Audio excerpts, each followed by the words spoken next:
Si tu es en année personnelle 6, voici 7 conseils pour être vraiment aligné en 2026. Conseil numéro 1, appuie-toi sur ce que tu as construit avant. L'énergie, elle est plus calme, plus contenante et peut apporter beaucoup de plénitude, à condition de ce que tu as construit avant. Tout dépend de ton chemin précédent. Conseil numéro 2, recherche l'harmonie, la paix et l'amour. Le 6, il parle de paix, d'amour, de responsabilité. Donc cette année, elle peut favoriser des accomplissements, des rencontres amoureuses ou professionnelles. Conseil numéro 3, accepte que ce qui n'est plus aligné se transforme ou se termine. Cette année peut aussi amener à des ruptures, des séparations si quelque chose n'est plus aligné. Conseil numéro 4, tourne-toi vers les autres sans t'oublier.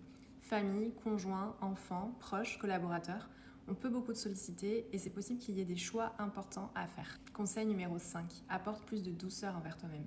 Cette année, elle te demande aussi de prendre soin de toi, d'apprendre à aimer l'être imparfait que tu es au lieu d'être constamment exigeant envers toi-même. Conseil numéro 6, accueille tes émotions comme des miroirs. Quand une émotion forte apparaît, colère, frustration, tristesse, essaie de voir ce qu'elle te renvoie.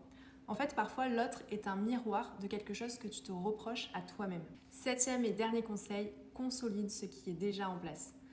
L'année personnelle numéro 6, c'est un très bon moment pour consolider des décisions déjà prises. Emménager, rénover, te marier, renforcer une relation, signer un contrat, prendre de nouvelles responsabilités. Et abonne-toi pour les prochaines années personnelles, je les partage une par une.